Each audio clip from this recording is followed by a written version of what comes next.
Assalamualaikum warahmatullahi wabarakatuh.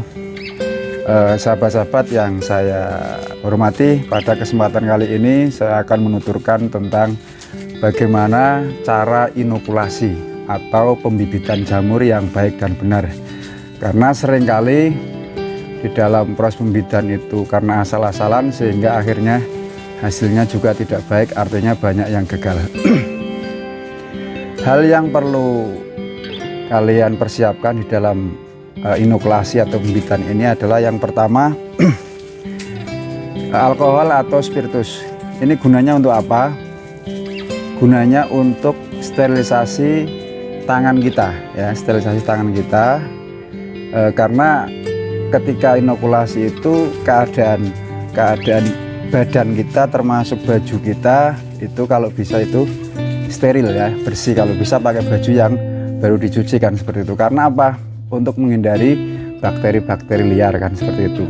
Yang pertama adalah alkohol atau spiritus untuk sterilisasi. Kemudian yang perlu kalian perhatikan lagi atau persiapkan lagi adalah yang kedua adalah bibit jamur, ya. Kalau ini adalah bibit F2. Kemudian yang ketiga adalah stick atau alat untuk mencongkel bibit dari botol, ya, mencongkel bibit dari botol. Jadi gunanya untuk mencongkel ini. Setelah itu kalian persiapkan pula yaitu kertas. Nah, kertas ini untuk apa? Kertas ini untuk menutup setelah nanti dibuka. Misalkan ini locknya atau polybag atau backlog, ya, backlog. Setelah nanti dibibiti kemudian ditutup dengan kertas kan, seperti itu. Kenapa pakai kertas bukan pakai plastik? Karena biar masih ada rongga udara untuk masuk, sehingga untuk pertumbuhan miselium itu akan bagus kan, seperti itu. Setelah itu api atau ya yang diwadahi dalam lampu seperti ini, ya, senter seperti ini. Untuk apa? Untuk mensterilisasikan kertas. Jadi kertas ini juga harus steril, ya. Contohnya seperti ini, Jadi sekali lagi kunci dari inokulasi itu sendiri adalah segala peralatan dan termasuk diri kita itu harus bersih, ya, harus steril. Nah, sebab biar jangan ada bakteri-bakteri liar yang masuk pada saat proses sterilisasi. Di samping itu juga ketika sterilisasi itu harus kita pakai masker lah, agar apa? Uap atau nafas kita itu agar tidak langsung masuk ke polybag atau ke backlog, ya, biar jangan masuk langsung ke sini, ya. Ini bisa menyebabkan kegagalan dalam inokulasi, artinya miselium yang kita tanam itu nanti tidak akan tumbuh karena memang terkontaminasi oleh bakteri-bakteri liar kan, seperti itu. Jadi itu beberapa hal yang harus dipersiapkan. Di samping itu karet, ya. Karet ini untuk apa? Karet ini untuk mengikat, ya. Karet ini untuk mengikat agar setelah tadi ini dikasih bibit, ya, kemudian kita tutup dengan kertas yang sudah disterilisasi tadi dengan api, kemudian ditutup dengan diikat, ya, ditutup kemudian diikat dengan karet. Jadi itu hal-hal yang diperhatikan di dalam proses inokulasi atau penanaman bibit jamur tiram. Untuk lebih jelasnya bagaimana teknik proses inokulasi ini, mari kita ikuti bersama. Oke, ya, kita langsung saja teknik kerjanya bagaimana cara pembibitan. Yang pertama tadi adalah alat untuk sterilisasi atau alkohol atau spiritus lah. Agar apa? Agar tangan kita itu steril, agar kita steril, ya. Jadi biar bakteri-bakteri ini juga hilang. Nah, langkah berikutnya adalah kita buka tutup, dan tutup backlog yang setelah disterilisasi melalui apa namanya pengukusan, kita buka untuk kemudian kita beri bibit. Nah, ini bibitnya, bibit F2 ya. Bibit F2 inilah langkah berikutnya.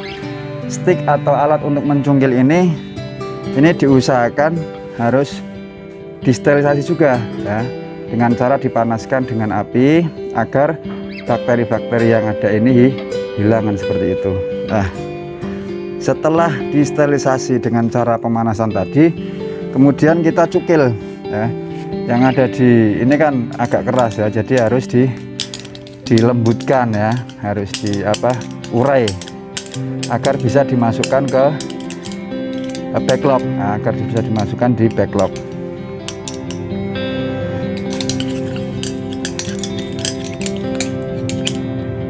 Setelah ini lembut ya, setelah ini lembut kemudian kita masukkan. Diusahakan jangan sampai ketika inokulasi ini tangan kita itu menyentuh bibit ya. Jangan sampai menyentuh bibit, sebab pengalaman yang sudah kalau bibit itu terkena tangan kita itu bisa menimbulkan kontaminasi ya, bisa menimbulkan kontaminasi dan hasilnya tidak bagus ya. Artinya ada kegagalan, misalkan bibit itu yang semestinya tumbuh kemudian menjadi biru, lama-lama menjadi hitam. Nah, itu artinya kita gagal di dalam inokulasi. Salah satu faktornya karena pada saat inokulasi itu adalah tidak memenuhi prosedur, artinya tidak sesuai dengan standar dalam pembibitan pembuatan jamur tiram kan, seperti itu. Nah, setelah ini dimasukkan ke backlog, kemudian kita masukkan ya. Lah, di dalam proses masukkan ini jangan sampai sekali lagi bibit itu menyentuh pada tangan. Nah, jangan sampai bibit itu menyentuh pada tangan. Ya, ini harus hati-hati ya, harus hati-hati. Ya, harus sabar, jangan langsung menyentuh tangan. Nah, setelah ini kemudian ditutup lagi, ditutup pakai kertas, yang mana kertas ini juga harus disteril ya, harus steril agar bakteri yang nempel tadinya di kertas ini juga mati kan, seperti itu. Setelah itu kemudian tutup ya, ditutupkan kembali ya, tutupkan kembali. Nah, ini sudah ditutup kembali ya. Yang satunya ini kertasnya juga harus disterilkan lagi ya, harus disterilkan ya. Sekali lagi fungsinya adalah untuk mensterilkan kertas agar dia bakteri-bakteri liar itu tidak ikut atau sudah mati ya. Tutup dengan karet. Nah, ini sudah selesai ya. Jadi sekali lagi yang perlu diperhatikan di dalam proses inokulasi itu adalah kebersihan, dalam arti steril ya, dalam arti steril, baik itu alat, kemudian tangan kita atau badan kita itu bersih, artinya kalau bisa pakalnya juga yang sudah dicuci, jangan habis dari kebun kemudian langsung inokulasi itu ya, jangan ya. Mandi dulu baru kemudian pakai baju yang sudah baru dicuci ya, sudah dicuci ya, baru alat-alat yang lain juga disteril ya. Cara mensterilnya tadi dengan alkohol atau spiritus ya, kemudian stick maupun kertas tadi dengan dibakar dengan api. Demikian, mudah-mudahan bermanfaat dan semoga sahabat-sahabat semua sukses di dalam budidaya jamur tiram. Kunci di dalam usaha adalah yang pertama, kuasai dulu ilmunya, tekuni pekerjaan itu, tekuni di dalam proses pembuatan atau dan sebagainya itu, kemudian sabar ya. Itu kunci sukses dalam usaha jamur tiram. Demikian yang dapat saya sampaikan, kurang lebihnya mohon maaf. Assalamualaikum warahmatullahi wabarakatuh.